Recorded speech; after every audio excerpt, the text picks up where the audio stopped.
चलिए भाई, good morning आप सबको। और देखिए, जो क्लास लाइव होगी ना, शेयर कर दीजिए। जो पहली क्लास है ये हिस्ट्री वाली है, आज से हिस्ट्री की क्लास चलेगी जब तक एग्ज़ाम नहीं हो जाता है। तो उसके लिए हम जो है, हम हिस्ट्री में कहाँ पढ़ रहे थे? हिस्ट्री में हम लोग मोहम्मद बिन कासिम मतलब मध्यकालीन इतिहास पढ़ रहे थे ना। जी,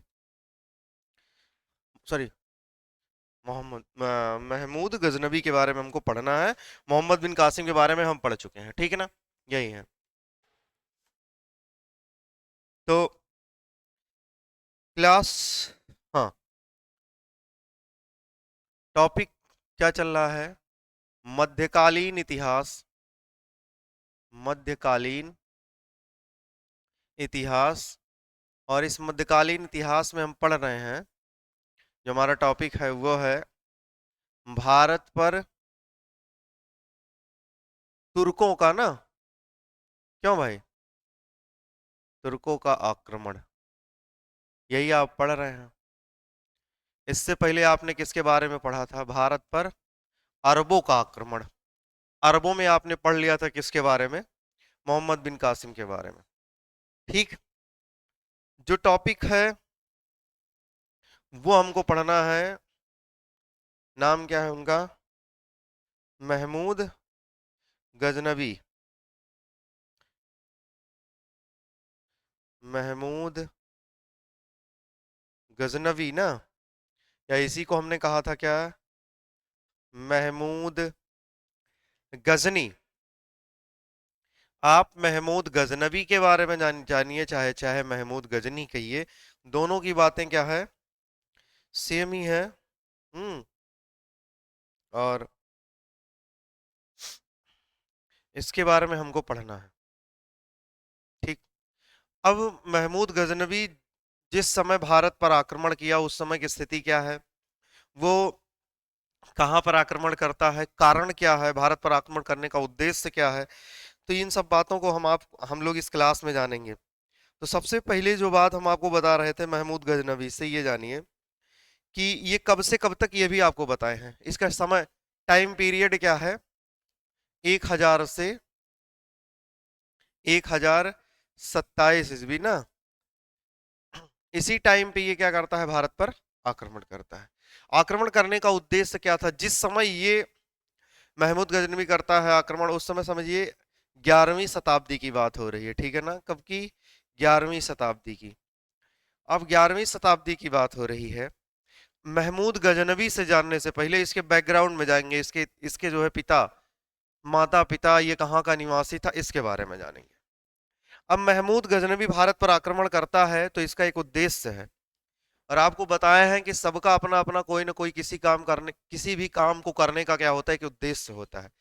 अब अगर मोहम्मद बिन कासिम भारत आया था, उसका एक अपना उद्देश्य था। वो जितनी क्षति हुई थी राजा दाहिर के द्वारा की गई थी, उसी का क्या लेना था, उसे भरपाई करने के लिए। अब महमूद गजनवी आता है अपने पिता का बदला लेने के लिए, और साथ ही साथ जब आएगा तो फिर क्या करेगा?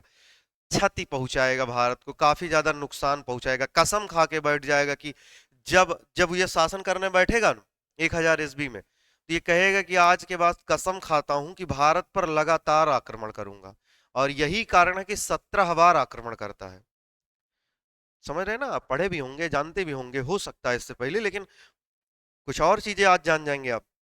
अब 17 बार आक्रमण करता है तो करने का कारण क्या है? इसके पिता कौन थे? तो सबसे पहले जानिए कि यह एक तुर्क था। यहां हमने लिखा है कि तुर्कों का आक्रमण। कौन तुर्क था? महमूद गजनबी एक तुर्क जाति से था, और ये रहने वाला कहाँ का था? तुर्कमेनिस्तान या उज्बेकिस्तान या अफगानिस्तान आप कह लीजिए, वो उस जो जगह है तुर्कमेनिस्तान या उज्बेकिस्तान का रहने वाला था।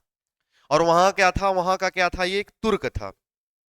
और यह अफगानिस्तान में एक जगह है, जहां यह जगह है अफगानिस्तान में, आप जानोगे एक जगह है।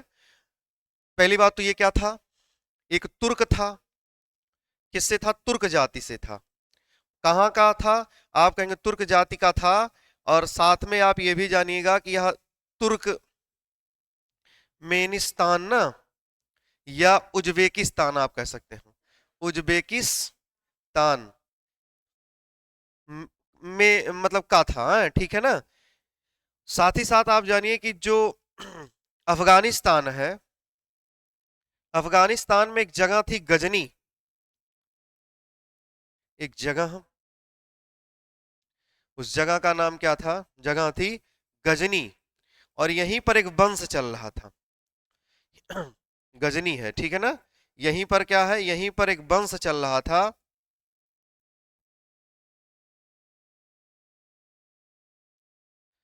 जिसका नाम क्या था, जिसका नाम गजनी वंश था, ठीक है ना। जगह थी जिसका नाम क्या था भाई, गजनी था। और उसी गजनी में ही क्या चल रहा है, एक वंश जिसका नाम, उस वंश का नाम भी उसी के नाम पर है। क्या नाम था भाई, गजनी वंश, ठीक है ना। या एक नाम और मिलेगा, यामनी वंश। गजनी वंश, या इसी को क्या कहते हैं, यामनी वंश। आप गजनी वंश अगर ना जानते न, मतलब लिखा मिलेगा आपको कहीं पर, तो मिलेगा यामिनी वंश, ठीक है। यामिनी वंश कहाँ चल रहा था, अफगानिस्तान में। वो अफगानिस्तान में कहाँ, एक जगह, एक प्रांत है जिसका नाम क्या है, गजनी, वहीं पर एक वंश चल रहा। जात का तुर्क, अब तुर्क क्या है कि जाति है ये मुस्लिम में, ठीक है ना। अब आप कहेंगे कि गजनी वंश या यामिनी वंश चल रहा था, तो इस वंश की एक स्थापना करने वाला एक व्यक्ति का नाम, एक व्यक्ति था जिसका नाम क्या था, अल्पतगीन। इस वंश की स्थापना करने वाला, इस वंश की स्थापना किसने की थी, तो अल्पतगीन ने इस वंश की स्थापना, जो स्थापना की है, अल्पतगीन नामक, अल्पतगीन ने की थी। मतलब एक व्यक्ति था जिसका नाम अल्पतगीन था, और इसी अल्पतगीन का एक गुलाम था, अल्पतगीन का एक गुलाम, जिसका नाम, क्या नाम था, हैं? सुबुक्तगीन। बात को समझिए। और इसी सुबुक्तगीन का पुत्र कौन है, महमूद गजनबी। देख रहे हैं बात कितनी बड़ी है, बात कुछ समझ ना आई, है ना। ये लड़का कहां से आया, ये आक्रमणकारी कहां से आया भारत में। मामला इसमें बहुत कुछ नहीं है, हाँ। लाइक वो क्या कहते हैं, शेयर करिए और जुड़िए ग्रुप में। पहले पढ़ना है तुर्क का आक्रमण, और तुर्क में जानना है कि भाई कौन व्यक्ति आता है, महमूद गजनबी या महमूद गजनी। इसी गजनी के नाम से ही तो जहां का रहने वाला वहीं का इसी का नाम पड़ गया था। बात 11वीं शताब्दी की है। हम आपको पढ़ा रहे थे जब मोहम्मद, हजरत मोहम्मद साहब के बारे में, तब वो कौन सी सदी चल रही थी, 7वीं सदी ना। तो वहां उस टाइम पे इस्लाम का उदय हुआ। अब ये 11वीं सदी में हम लोग पहुंच चुके हैं, 11वीं शताब्दी की बात कर रहे हैं। तुर्क एक जाति था, जाति थी, ठीक है ना। तुर्क क्या थी, एक जाति थी। और ये तुर्कमेनिस्तान या उज्बेकिस्तान में ये जातियां उस समय थी वहां की, ठीक है ना, जो तुर्क थी। उज्बेकिस्तान या तुर्कमेनिस्तान में ये जातियां फैली हुई थी। अफगानिस्तान क्या है, उसी के जस्ट बगल वाला एरिया ही सब क्या है, उज्बेकिस्तान, तुर्कमेनिस्तान, कजाकिस्तान, तजाकिस्तान, जो भी कुछ है अपने यहाँ सब ये तान वाले। तो उसी अफगानिस्तान में एक जगह थी, जिस उस जगह का नाम, उस प्रांत का नाम गजनी था। उत्तर प्रदेश में एक जगह थी जिसका नाम अयोध्या है, ऐसा ही ना। अब कह रहा कि यहीं पर एक वंश चल रहा जिसका नाम क्या था, गजनी वंश या यामनी वंश, गजनी वंश या यामनी वंश। और इस वंश की स्थापना जो किया था, इस वंश को जो चलाया, जिसने, जो इसके सर्वे सर्वा था, उस वक्त का नाम क्या था, अल्पतगीन था। तो अल्पतगीन उसका शासक बन गया, वो उसी के माध्यम, उसी के द्वारा इस वंश की स्थापना की गई, चलाया जा रहा था ये वंश। उसी का एक गुलाम था, गुलाम था जिसका नाम क्या था, सुबुक्तगीन था। और इसी सुबुक्तगीन का एक पुत्र था, इसी सुबुक्तगीन का एक पुत्र जिसका नाम क्या, एक पुत्र था जिसका नाम महमूद,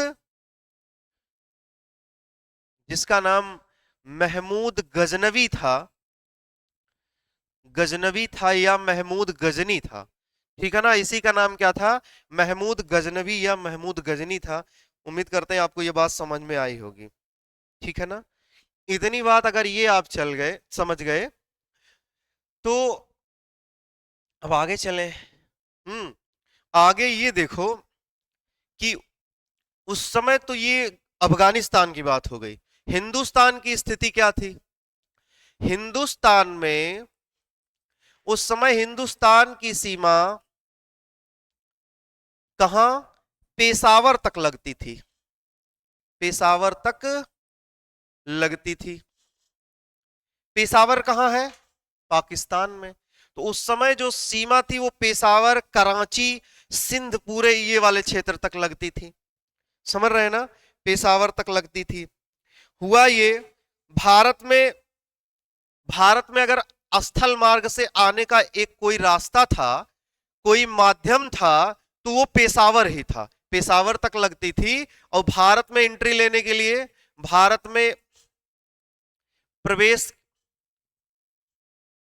मतलब कहां? स्थल मार्ग। प्रवेश स्थल मार्ग से भारत में प्रवेश पेशावर, आप लिख सकते हैं सिंध।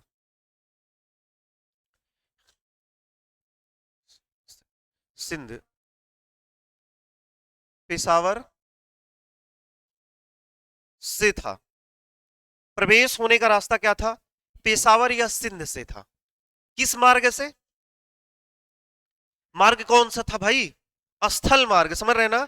स्थल मार्ग से अगर भारत में आने का कोई रास्ता था तो वो पेशावर से था। और अगर पेशावर से था तो इसी पेशावर में एक हिंदू राजा राज कर रहे थे, जिनका नाम क्या था? जयपाल। ठीक है ना? इसी पेशावर में एक हिंदू शासक थे। पेशावर में कौन? अब ये हिंदुस्तान की बात कर रहे हैं हम, अभी आप अफगानिस्तान की बात कर रहे हैं। अब हिंदुस्तान में क्या चल रहा था, इसलिए हमने कहा कि हिंदुस्तान में क्या चल रहा था। तो हिंदुस्तान में यह चल रहा था कि हिंदुस्तान की सीमा पेशावर, मतलब पाकिस्तान, अखंड भारत की बात कर रहे हैं, जब खंड नहीं हुआ था। कराची, पेशावर, ये वाली सीमा सिंध क्षेत्र तक, वहां तक था। तो पेशावर में अगर भारत में आने का स्थल मार्ग से कोई रास्ता था तो ये था। और पेशावर में शासक कौन थे? पेशावर में हिंदू वंशीय, हिंदू वंशीय शासक कौन? जयपाल शासन कर रहे थे। ठीक है? हिंदू वंशीय शासक शासक कौन? जयपाल शासन कर रहे थे। तो इतनी सी बात आपको पता चल गई क्या क्या भाई, कि पेशावर तक सीमा, पेशावर तक क्या थी? सीमा लगती थी। और उस समय जो है हिंदू वंशीय शासक एक जयपाल कहां कहां शासन कर रहे थे? यहां पेशावर में। ठीक। अब मामला ये था, सबसे पहला तुर्क जिसने भारत पर आक्रमण किया उसका क्या नाम था? सबसे पहला तुर्क, देखिए ये जानना है, बहुत इंपॉर्टेंट बात है कि सबसे पहला तुर्क, सबसे पहला तुर्क जिसने भारत पर आक्रमण किया परंतु असफल रहा,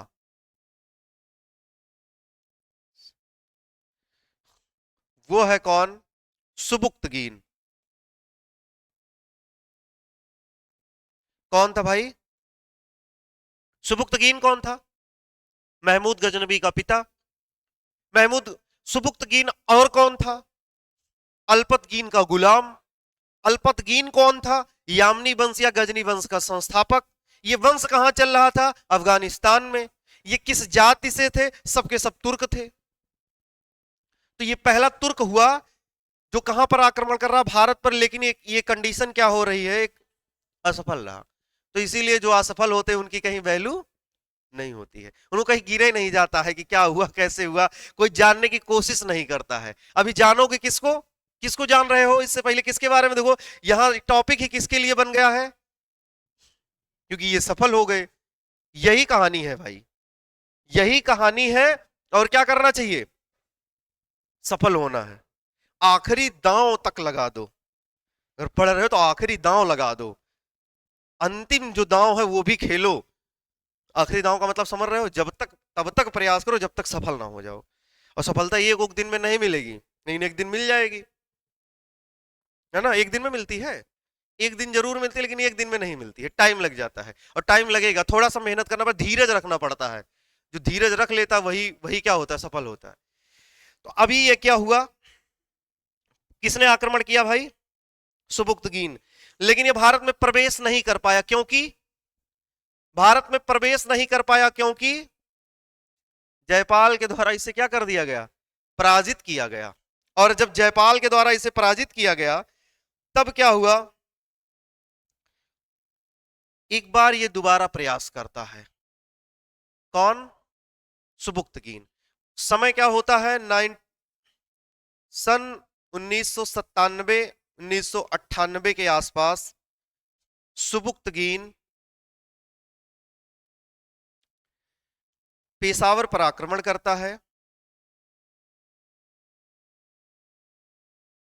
आक्रमण करता है, परंतु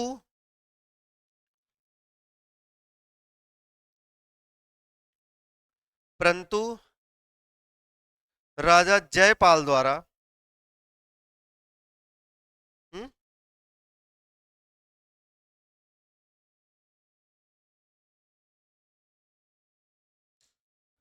क्या पढ़ रही हो,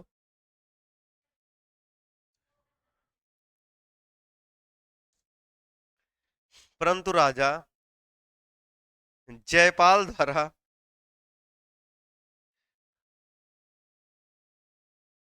जयपाल द्वारा पराजित हो जाता है,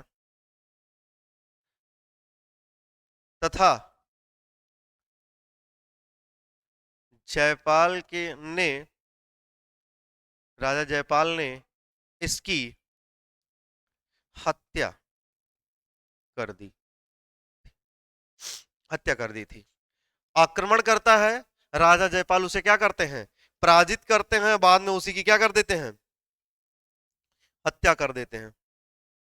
अब सुबुक्तगीन की हत्या के बाद यामिनी वंश, या क्या कहेंगे, गजनी वंश, गजनी वंश, या आप कहेंगे यामिनी वंश। यामिनी वंश का शासक कौन बना, यामिनी वंश का शासक सुबुक्तगीन का पुत्र, सुबुक्तगीन का पुत्र महमूद, महमूद गजनवी, गजनवी बना। महमूद गजनवी अब क्या बन गया, शासक। किसका शासक बन रहा है, किसकी हत्या के बाद, अपने पिता की मृत्यु के बाद वो किसका शासक बन रहा है, गजनी वंश या यामिनी वंश का शासक बना। ठीक। और जैसे ही वो शासक सिंहासन पर बैठा, हम आपको बता रहे कि इतिहासकार कहते हैं कि उसने कसम खा ली थी कि वो हर साल, उसने कसम खा रखी थी कि वो प्रत्येक वर्ष क्या करेगा, प्रत्येक वर्ष भारत पर क्या करेगा, भारत पर आक्रमण करेगा, आक्रमण करेगा। और क्यों करेगा आक्रमण, केवल तबाही के लिए, केवल विनाश के लिए, केवल लूटपाट के लिए। ऐसा हम नहीं बताते, ऐसा इतिहासकार बताते हैं। पिता की मृत्यु के बाद उसका बदला लेने के लिए वो क्या करता है, कसम खाता है। जिस समय वो क्या बनता है, सिंहासन पर बैठता है, शासक बनता है, कहां का, गजनी वंश का या यामिनी वंश का। अब आपको जानना है, आक्रमण तो करता है महमूद गजनबी, यही कारण है, ठीक ना, कसम खाया था, यही कारण है क्या, यही कारण है महमूद गजनबी 1000 से 1027 तक 17 बार, 17 बार भारत पर आक्रमण करता है, आक्रमण करता है। बात समझ में आ रही है आपको, कितनी बार आक्रमण कर रहा है, 17 बार वो आक्रमण कर रहा है। कहां पर कर रहा है आक्रमण, भारत पर। 17 बार भारत पर आक्रमण करता है, और 17 बार आक्रमण करता है, तो उसमें आप जानोगे कि अंतिम आक्रमण 1027 वाला, ठीक है ना, फिर वो बड़ा इंपॉर्टेंट हो जाएगा। ये सब तो ठीक है, आक्रमण करेगा। जब ये आक्रमण करता है, जब ये सिंहासन पर बैठा, तो उस समय भारत में क्या चल रहा था? उस समय भारत में क्या स्थिति थी? उस समय भारत में देखो, छोटे छोटे राजा राज कर रहे थे, कोई बड़ा राजा नहीं राज कर रहा था। हर कोई अलग अलग प्रांत में अलग अलग शासक बन के बैठा था। कोई एक बड़ा राजा नहीं था, जैसे कोई बड़ा राजा हो दिल्ली में बैठा हो, वो सबको हैंडल कर रहा हो, ऐसा कुछ नहीं था। छोटे राजा राज कर रहे थे। तो उसमें कश्मीर एक जगह थी। कश्मीर में रानी दिद्दा, रानी दिद्दा शासन कर रही थी। कौन थी? रानी दिद्दा।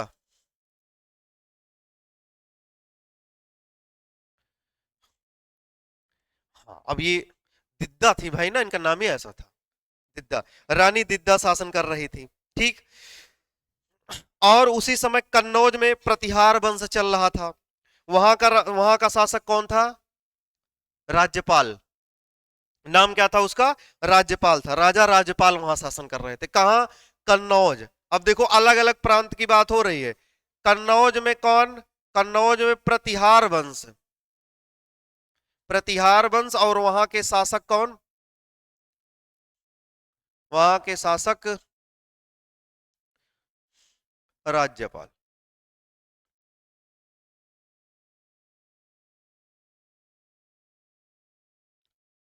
शासन कर रहे थे। बंगाल में,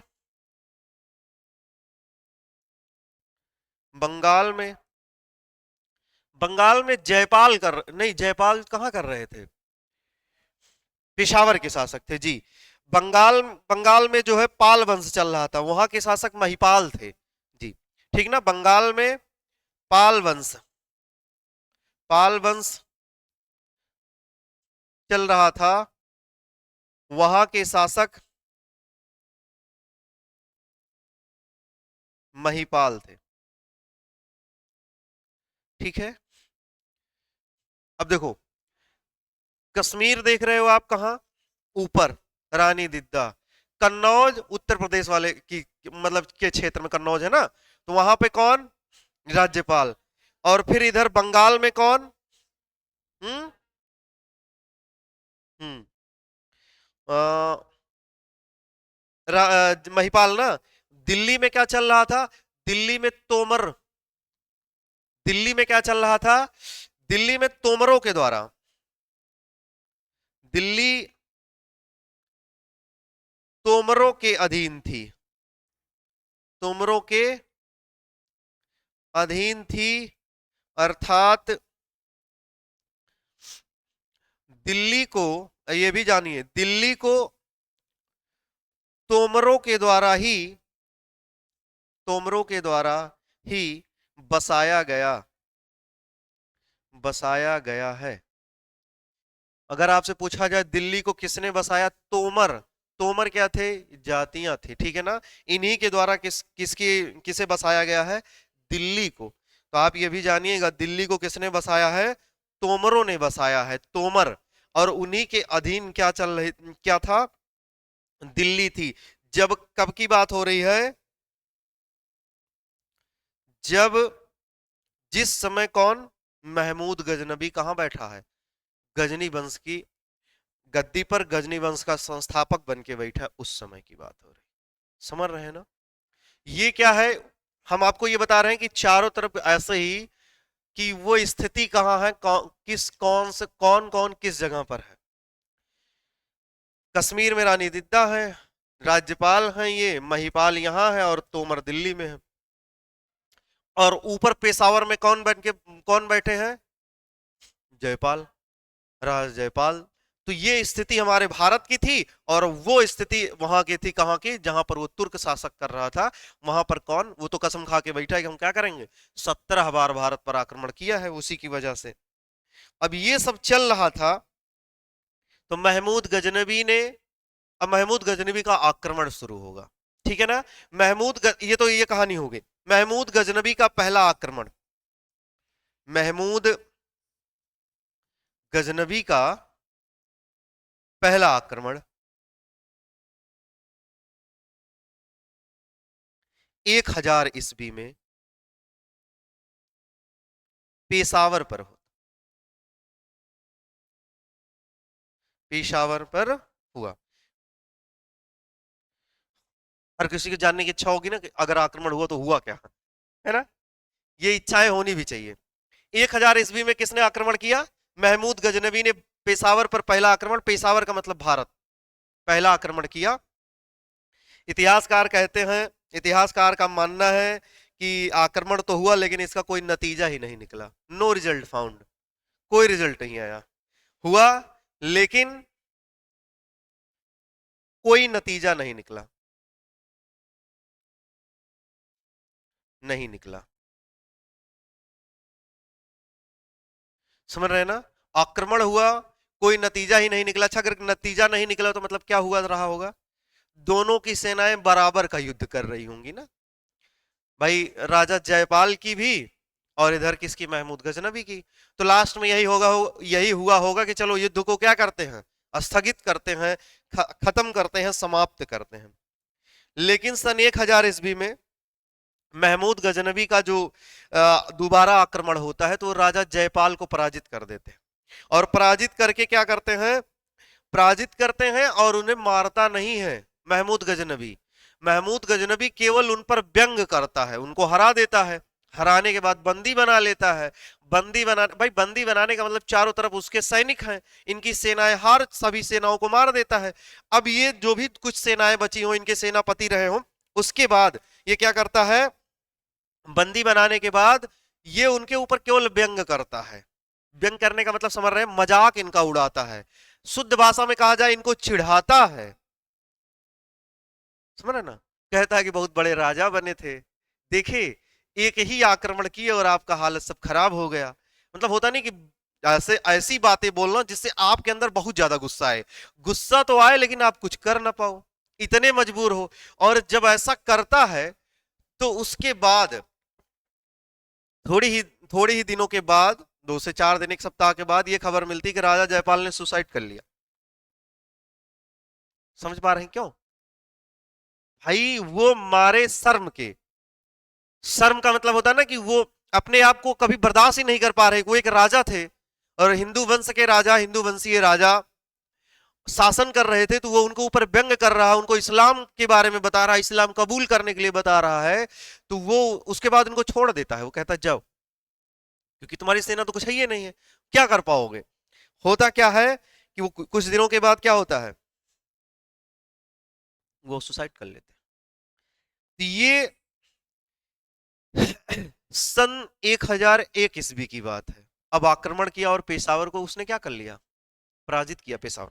आगे बढ़ता 1004 1005 में मुल्तान पर आक्रमण करता। मुल्तान कहां है, पाकिस्तान में, ठीक है ना? मुल्तान पर आक्रमण करता है, जहां पर जानते हो, जहां पर मुस्लिम वंश चल रहा था। और मुस्लिम वंश में क्या था, कर्माधी मुसलमान शासन कर रहे थे। अब आप कहेंगे सर अगर वो तुर्क था, वो इस्लाम को मानने वाला था, तो फिर उस पर आक्रमण क्यों कर रहा था? देखो,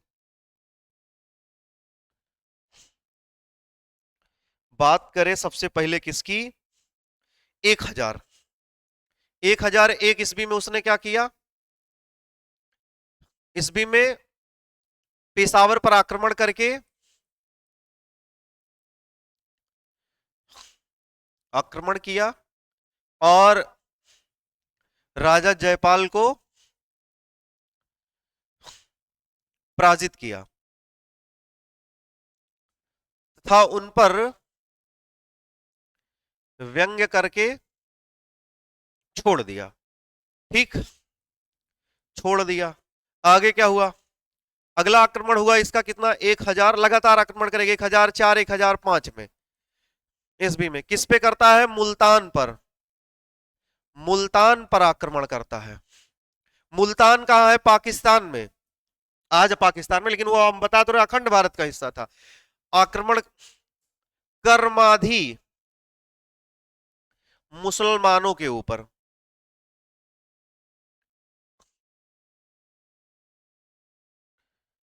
अब ये आप कह रहे कि करमादी मुसलमानों के ऊपर उसने आक्रमण किया कब? करमादी मुसलमान थे वो 1004 1005 ईस्वी में। आपके दिमाग में बात आएगी, अगर ये मुसलमानों को क्यों मार रहा था? वो भी तो मुस्लिम था, वो भी तो इस्लाम को मान रहा है, ये भी तो इस्लाम को मान रहे हैं। तो जानते हैं क्या है, ये शिया और सुन्नी की बात है। हो सकता है ये शिया रहे हूं वो सुन नहीं रहा हो, या वो सिया रहा हो ये सुन नहीं रहे हो। तो इसी इन्हीं वजह से वो किसी को नहीं बख्श रहा, और किसके ऊपर आक्रमण कर रहा है? भारत पर। उसका उद्देश्य ही था भारत पर आक्रमण करना। और देखिए 1004 1005 पर किसके ऊपर आक्रमण कर रहा है जी? अगला आक्रमण उसका इंपॉर्टेंट आक्रमण होता है 1006 ईस्वी में। 5 के बाद 1006 ईस्वी में नागरकोट मंदिर पर आक्रमण।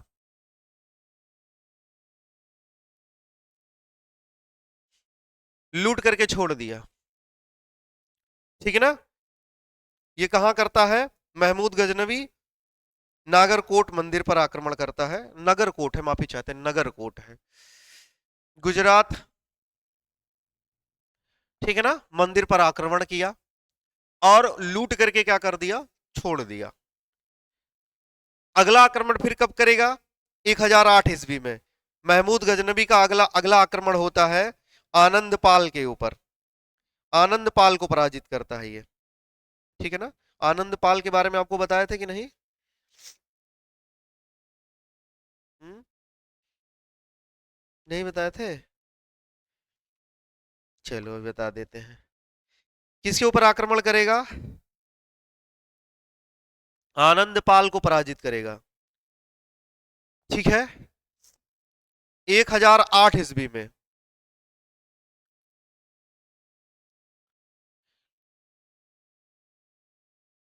आनंद पाल को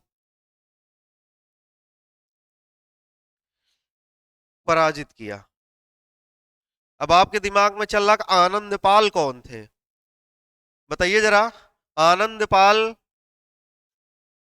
राजा जयपाल के पुत्र थे। जयपाल कौन थे? कि राजा थे। उन्हीं के पुत्र कौन थे? इन्हीं को कब कब पराजित करता है 1008 ईस्वी में? तो देख रहे हैं लगातार आक्रमण हो रहा है कि नहीं? 1000 से उसने कसम भी खाई थी। तो ऐसे नहीं कसम खा लिया था, सेना सुसंगठित किया था, सुव्यवस्थित किया था, उसके ऊपर उतना खर्चा कर रहा था, और उसकी दृढ़ इच्छा थी। ये सारी चीजें आपके साथ भी होती है। दृढ़ इच्छा रखो, कापी कलम ले लो, है ना? वही तो आपके अस्त्र शस्त्र हैं। और मेहनत करते रहो अपने लक्ष्य के लिए, कि जब तक तब तक जो है प्रयास करेंगे जब तक सफल नहीं हो जाएंगे। ऐसा नहीं है। महमूद गजनबी से कुछ सीखो।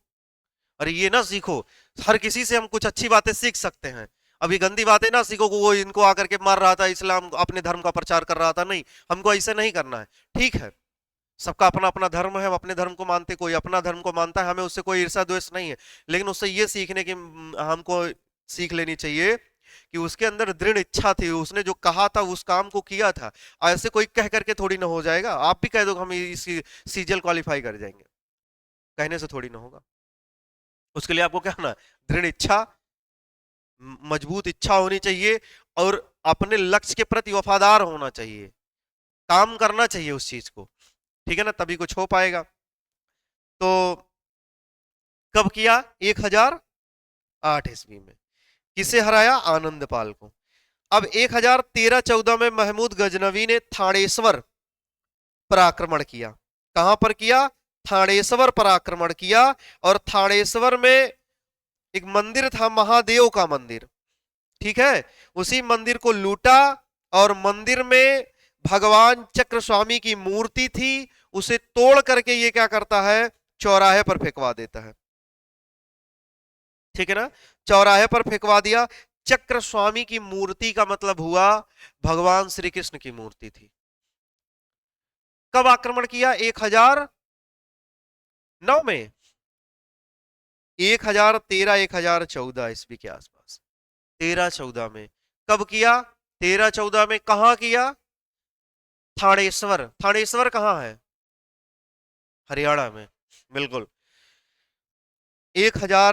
13/1014 ईस्वी में। आक्रमण कहां होता है? थानेश्वर। वहीं पर थानेश्वर में किसकी? एक मंदिर पर, थानेश्वर में, थानेश्वर के मंदिर,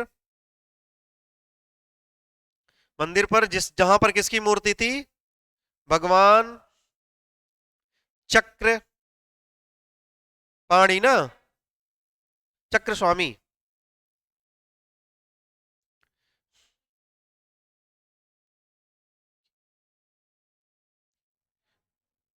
मंदिर को क्या किया?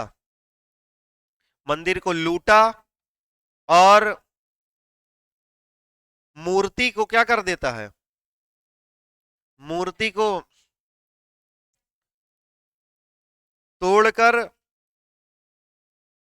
चौराहे पर क्या कर दिया? फेंकवा दिया। ये लज्जित कर रहा था और कुछ नहीं। आक्रमण करता है, चक्रस्वामी की मूर्ति को क्या करता है? उस मंदिर को, पहली बात तो उस मंदिर को लूट लिया, और मंदिर को लूटने के बाद फिर कहां फेंकवा दे रहा है? चौराहे पर फेंकवा दिया। इसका मतलब समझ रहे हैं ऐसा क्यों कर रहा है? ये इसलिए ऐसा कर रहा है, इससे हिंदुत्व को ठेस पहुंचे।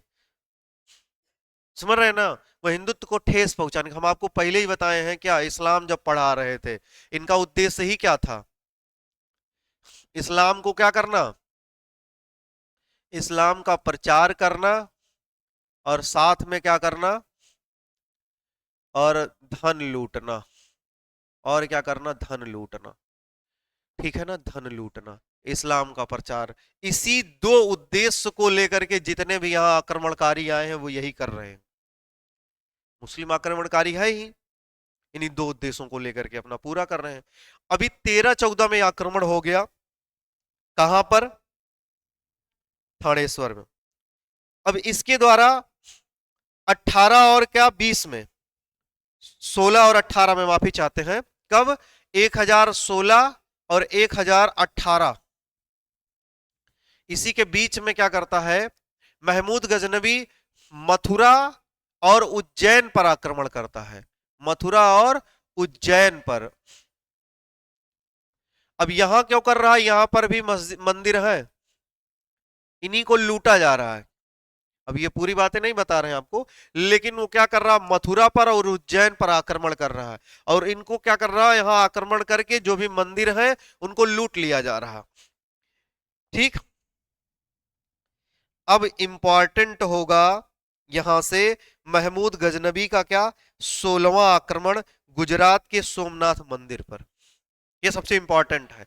इसके बाद वाला जो आक्रमण है ये बड़ा इंपॉर्टेंट है। महमूद गजनबी का कौन सा आक्रमण? 16वां आक्रमण। ये कहां होगा? कहां होगा भाई? गुजरात के, गुजरात के सोमनाथ मंदिर पर। सोमनाथ मंदिर पर, गुजरात में सोमनाथ का मंदिर था। समझिए बात को। इसी मंदिर पर आक्रमण करता है कौन? महमूद गजनबी। यहां ये मंदिर किस किस भगवान की यहां मूर्ति थी? सोमनाथ में भगवान किसकी मूर्ति थी? अच्छा, अब सोचो इन लोग, भगवान शिव की मूर्ति थी। शिव का क्या ज्योतिर्लिंग था, उसके ऊपर क्या लगे होते हैं? ऐसे आपको पता है कि सांप बना होता है ना। भगवान शिव के जो गले में रहता है सर, वो उसके ऊपर बना हुआ था, और क्या ज्योतिर्लिंग बना हुआ था, और वो सोने का बना हुआ था सब। दरवाजे भी क्या थे? सोने के थे। कहां की बात हो रही है? गुजरात में। और गुजरात में अब ये बात है, वो आक्रमण करता है। जब आक्रमण करेगा तो सबसे पहले क्या करता है? उस पूरे मंदिर को लूट लेता है, सोने के दरवाजे वरवाजे सब उखाड़ के ले जाता है अपने साथ। और वहां पर जितने भी पूजा पाठ करने वाले, मतलब जो भी धर्म को मानने वाले, हिंदू धर्म के अनुसार जो भी व्यक्ति थे, जो भी पुजारी थे, सब उनकी भी संख्या थी, लेकिन उनके द्वारा जानते हो क्या किया जाता है? लेकिन वो सब केवल इसी इंतजार में होते, हाथ हाथ ऐसे जोड़ करके केवल खड़े होते हैं और वो यही यही कहते हैं कि अभी थोड़ी देर बाद फिर क्या होगा, भगवान जो है आएंगे और इसको क्या करेंगे, मारेंगे, इसका वध करेंगे। और इस वो कुछ भी नहीं करते, वो खड़े होते हैं और वो पूरा मंदिर लूट करके लेके चला जाता है। किसने बनवाया सोमनाथ का मंदिर, किसने उस पे सोने की ये सब, सोने के वो लगवाए दरवाजे थे, और जो भी उसके ऊपर छत्र बना हुआ था, ज्योतिर्लिंग के ऊपर छत्र होता ना, वो सब सोने का ही था। तो अब इसके बारे में अगली ज्यादा से ज्यादा जानकारी अब अगली क्लास में ही होगी। वो क्लास होगी फिर, क्या कहते हैं, मंडे को ना। हाँ मंडे को होगी, फिर उस पर चर्चा करेंगे हम लोग, ठीक है ना। चलिए बहुत बहुत धन्यवाद।